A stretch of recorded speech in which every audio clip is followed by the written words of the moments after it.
लाहौर के फजान ते फैसलाबाद की कोमल का रौला बन गया। उन्होंने आशका ने 2 महीने पहले ऐस इश्क की बुनियाद रखी लाहौरों ते फैसलाबादों स्नैपचैट ते। फैसलाबाद की जिहड़ी हसीना सी ना लाहौर के थके आशिक नूं लै डुब्बी। कोमल कहंदी हम दोनों मरी जाएंगे। बेचारा आशिक जिहड़ा ना फैसलाबाद आया ते लत तड़ा के वापस चला गया। अंदर यबन गतीता भी होया वा आशिक साहब दे नाल। अस्सलाम वालेकुम। अच्छा जी, लाहौर के फजान ते फैसलाबाद की कोमल का रौला बन गया तो सोशल मीडिया के उत्ते लोगों ने कहा जी मियाँ साहब तुसी इत्ते रोशनी नहीं पाई, कोई वड्डा बल्ब लियाओ तो इत्ते रोशनी पाओ। फिर मियाँ साहब गए जनाबे अली वड्डे बल्ब नूं लैण वास्ते, फिर जाके इच्ची बिच्ची कढ़ लियांदी। जनाबे अली फजान ते कोमल ये दो इहदे विच आशिक ने। उन्होंने आशका ने 2 महीने पहले ऐस इश्क की बुनियाद रखी लाहौरों ते फैसलाबादों स्नैपचैट ते। फैसलाबाद की जिहड़ी हसीना सी ना लाहौर के थके आशिक नूं लै डुब्बी। बेचारा आशिक जिहड़ा ना फैसलाबाद आया ते लत तड़ा के वापस चला गया। यह लत वाली गल ही नहीं हैगी, ये गल है जिहड़ी सोशल मीडिया ते चलदी पई आ।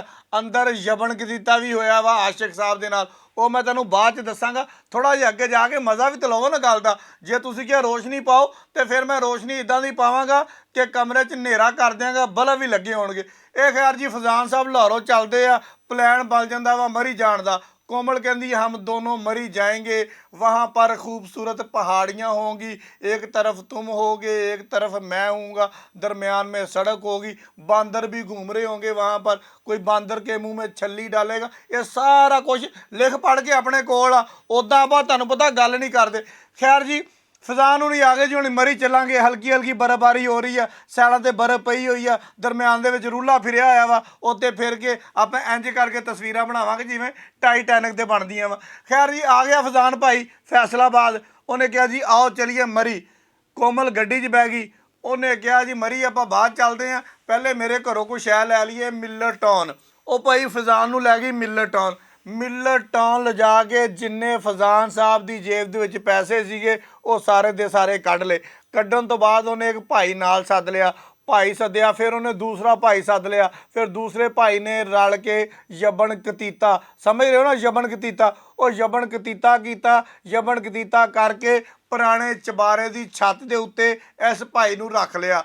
इस भाई ने वेख्या कि हुण यबन गतीता भी हो गया, पैसे भी चले गए, स्नैपचैट वाली कोमल भी चली गई, ना मरी जा सके, हुण करिए ते करिए की। सारी रात उत्ते बेचारा सड़दा रहा कल्ला, जिथे किते याददारी बात कोई सट्टा सुट्टा लगियां सीगियां, सट्टा समझ रहे हो ना, उत्थे दर्द भी हुंदी होएगी हल्की फुल्की, और दर्द भी बेचारा बर्दाश्त करदा रहा। उन्हें कहा जी इस दर्द दे नालों छाल मार देनी चंगी है, ये दर्द बड़ी डाढ़ी हुंदी है, तुहानूं सारिआं नूं पता वा। उन्हें कहा जी इस दर्द तो छाल मार देनी चंगी है।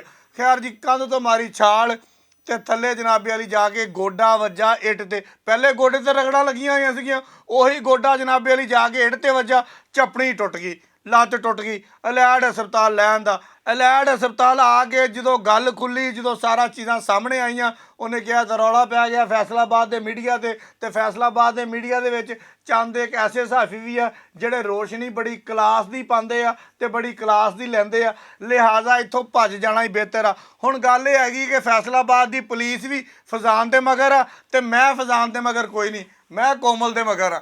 मैं कोमल नूं लभदा पिया उदों दा ही कि कोमल लभे ते मैं उहदे कोल पुछां कि गल ये आ कि सानूं तरीका वार दा दस के आ कहानी किदां पाई सी, किदां गलबात हुई आ। ये गल सच्ची ना समझ लिओ, इदां दियां कई कोमला कामला तुरी फिरदियां, लेकिन दस्सण दा मकसद ये आ ना किसी दा मूँह चक के मरी चल जाओ। आ स्नैपचैट जिहड़ी है ना ये बड़ी कोई ऐवी ऐप जी बनी हुई है। खैर मैं भी हैगा वां, मेरा भी इत्ते आईडी शाईडी बनी हुई है, लेकिन कहानी कुहनी इत्ते चंगी पै जांदी है क्योंकि रंग चिट्टा नज़र आंदा वा।